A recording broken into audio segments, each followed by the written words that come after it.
Greetings, my dear viewers. This channel is dedicated to those who value traditional family values and condemn adultery. So, don't forget to subscribe. Let's get started. It's hard to say exactly when everything started changing. My husband, Oliver, has always been the center of my world. From the outside, we seemed like the perfect couple. Many people saw Oliver as the ideal partner. Handsome, successful, and charming. He had this natural charisma and authority that required no effort at all. Even as he approached 57, he still had that commanding presence. Meanwhile, I, Margaret, sometimes felt like I was aging a little faster. We've been married for 37 years now. Even though I often receive compliments from men, I've learned to ignore them. The most annoying ones come from overconfident types who think too highly of themselves. At 53, I've become comfortable in my own skin. My brown eyes, hair the same shade, and a figure that still holds up have become my pride. I stay active, practice yoga, and try to maintain my shape, but I don't obsess over it. I enjoy good food and a glass of wine, which have added a few extra pounds, but I've accepted that as a natural part of life at this stage. I run a retail store and have a deep love for books, puzzles, and all kinds of games. Our children, Robert and Mary, are adults now but live nearby, so we often gather for family evenings. Our intimate life hasn't lost its spark either. The only issue, if you can call it that, is that I've never achieved complete satisfaction in bed, but it seems to bother Oliver more than it bothers me. He's attentive in every other way, and I genuinely enjoy being with him. One year, I decided to invite Oliver to my company's New Year's party. I always love dressing up for such events, and we usually have a great time.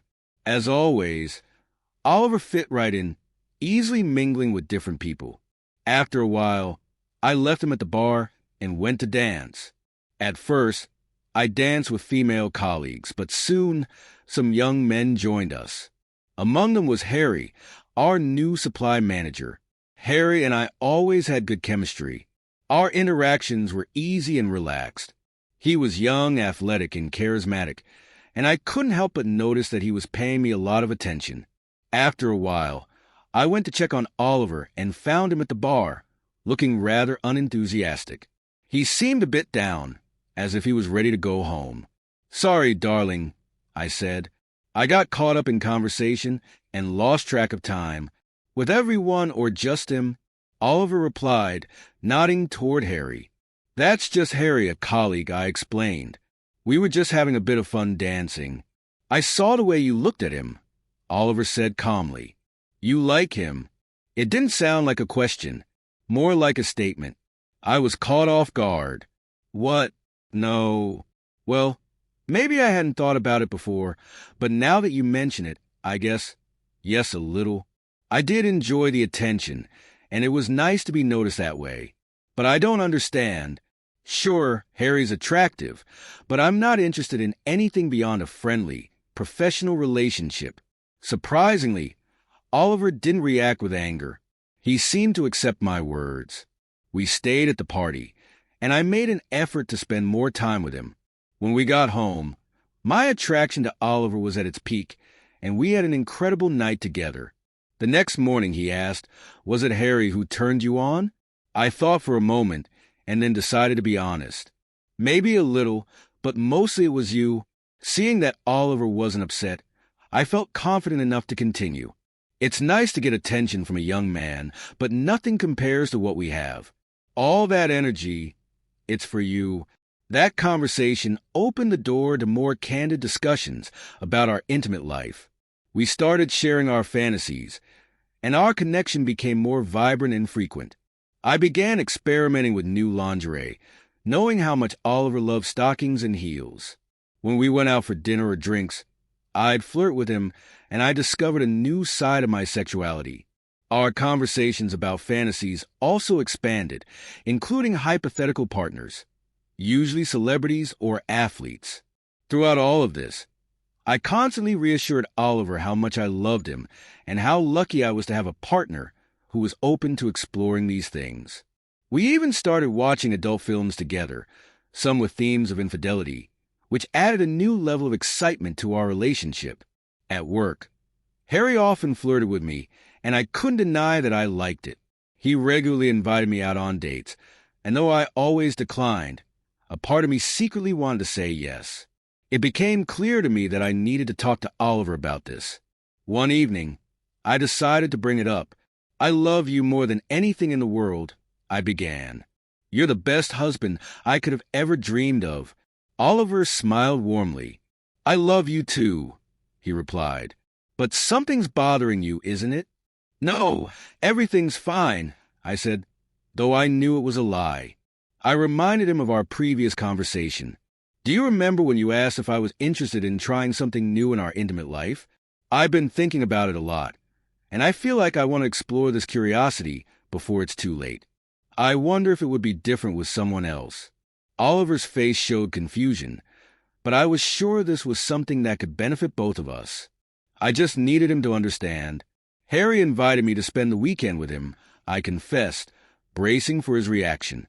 "I think it might help us figure out some things we've talked about. Remember how much you liked that video about the open wife we watched? I thought maybe we could bring that fantasy to life." Oliver's voice remained calm, though there was a hint of resignation in it. "That was just a fantasy, Margaret. But maybe it could be something more for us," I continued. "Harry has been interested in me for a while. He knows about you, and I don't see him as a threat to our marriage. I enjoy his attention, and I want to be completely honest with you. I'll tell you everything that happens, and I promise it won't change my love for you." "Have you already done something with Harry?" Oliver asked, and I could hear the pain in his voice. "No," I assured him. "We haven't done anything. We're professionals at work, and I've made sure everything stays appropriate. But I want to have a little fun, and I'll always come home to you." This wasn't an easy decision. I saw the confusion and heard in Oliver's eyes. Even though he barely spoke, his silence said more than words could. I knew it was hard for him to hear. The fact that I hadn't had an orgasm didn't bother him as much as it did me. I'd read that it was normal for women, but I couldn't shake the thought that it might be different with someone else. Oliver seemed stunned, his legs trembling as he leaned against the wall to keep from falling. I thought, damn, I didn't want to hurt him, but at least he wasn't angry. I barely slept that night, and I was sure Oliver didn't either. I kept second-guessing whether I had made the right decision, and those doubts haunted me. In the morning, Oliver seemed a little calmer, which gave me hope. Maybe he saw the potential in this, even though it was difficult for him. I knew that these kinds of fantasies were more common than people admitted, and I believed it could bring new life to our relationship. I didn't want to prolong the conversation. It was time to move forward. The idea of wearing lingerie for another man felt surreal, but at the same time, it was incredibly exciting. I chose a garter belt, a bra, and a tiny thong that made me feel bold and sophisticated. Knowing Harry was attractive and in great shape only heightened my anticipation. Guilt began to creep in, but the thrill of the moment quickly drowned it out. I packed my suitcase with mostly dresses, shoes, and lingerie, then said goodbye to Oliver. "I'll be back on Sunday," I promised. "Be ready to meet me. I'll keep in touch. I want you to be part of this." Oliver didn't say much, but I could see the anxiety and uncertainty in his eyes. I planned to check on him regularly to make sure he was okay. When Harry saw me in that outfit, his reaction was immediate. His desire was written all over his face. I made sure he noticed my stockings, and the look in his eyes gave me a powerful rush of adrenaline. I didn't want to hide anything from him. I wanted him to see and appreciate all of me. The tension between us was electric, and I couldn't contain my excitement for what lay ahead. How did Oliver take the news about our trips? Harry asked. Not as well as I hoped, I admitted, but not as badly as I feared. I was a bit surprised he didn't object more. "And he knows what we're going to do." "Yes," I replied, explaining how I had framed the conversation to make it respectful and collaborative. Surprisingly, Oliver hadn't resisted. Still, I wondered if I should reach out to him. After all, some men enjoy light flirting in anticipation of what's to come. I decided to check in. I dialed his number. "Hey, darling. I've arrived safely. The hotel is amazing. How are you?" There was silence on the other end, which made me frown. Shortly after, my phone buzzed with a message, "Have a great time." I had dinner with Robert and Mary. That left me feeling uneasy. What had he told the kids? I doubted he shared any details. It would have been too uncomfortable. Maybe he was just keeping everything to himself. I replied, "Harry is a perfect gentleman. It feels like living in a fairy tale." Oliver's response was shorter than I'd expected. "Looks like you're having a great time. You're all dressed up, though I noticed the ring is missing." His words took me back to a magical anniversary night we had shared at the same place. I replied, "Don't worry, darling. By Sunday, it'll be back on my finger. I love you." The guilt lingered, but I reminded myself that enjoying my time with Harry didn't diminish my love for Oliver. After dinner, Harry and I had cocktails. The tension between us grew stronger. Declining another round, we headed to the room. On the way, I texted Oliver, heading up, "Hope this excites you. I'll be the wife you love again soon. How are you feeling?" Before I could put my phone away, Harry pulled me close and kissed me intensely. "You won't regret this, Margaret," he whispered.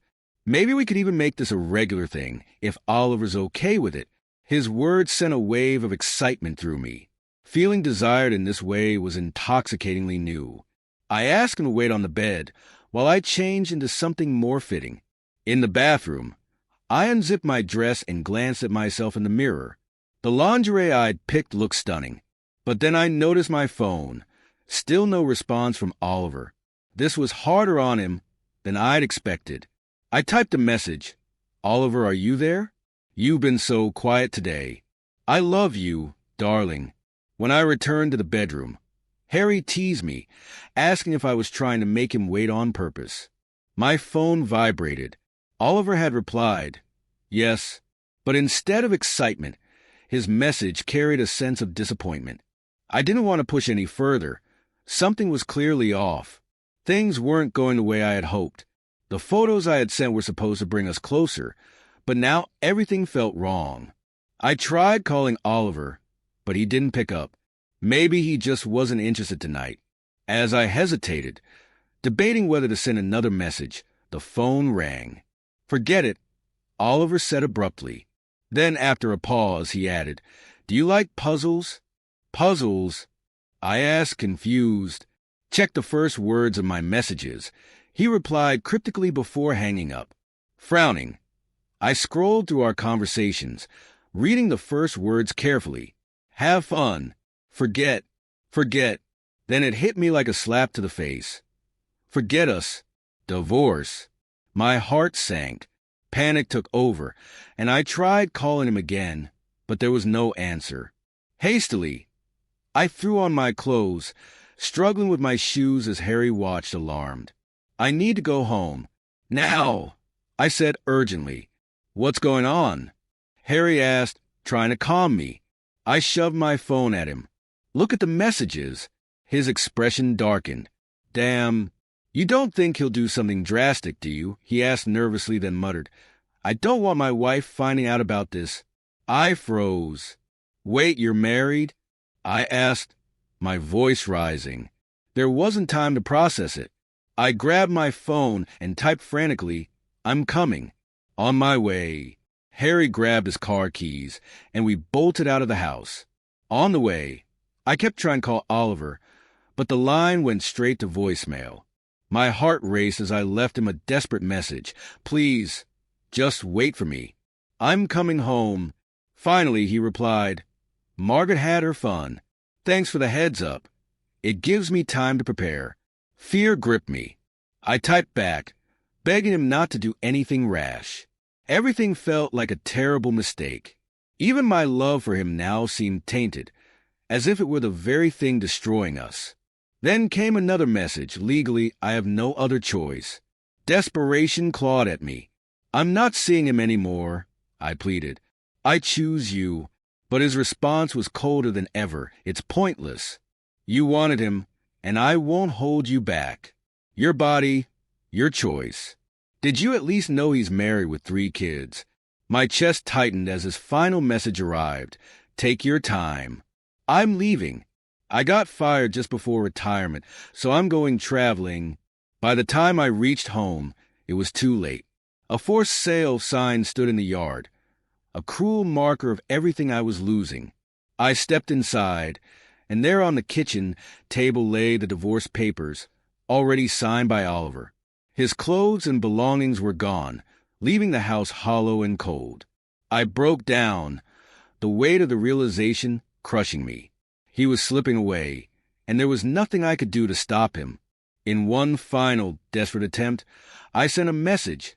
This can't be the end. I love you, and I know you love me too. For 2 excruciating weeks, I waited, clinging to hope. But his silence was deafening. He had taken half our savings and left. Then one day, an envelope arrived in the mail. Inside was his wedding ring. The sight of it shattered me, and I cried until I had no tears left. The next day, my phone buzzed. A message from him read, "Hey, just wanted to let you know I arrived safely. The resort is amazing."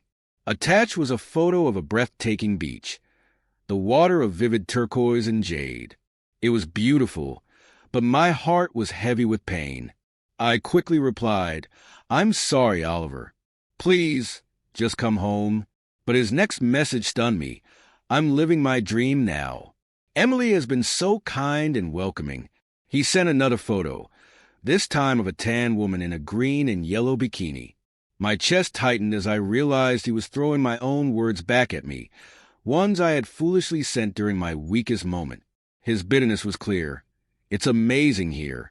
Every day feels perfect." Oh, and I saw you return the ring. Respect for that. Hope you're doing well. Then came the final blow. No chance for reconciliation. This is goodbye. It was over. But Oliver didn't stop there. He forwarded the messages I had sent to Harry, to his wife, to my relatives, even to our children. Harry called me furious. My wife kicked me out and filed for divorce. "This is your fault," he raged. I blamed him for his persistence that night, but it didn't matter. The damage was done. My relatives were shocked and angry, trying to make sense of the mess.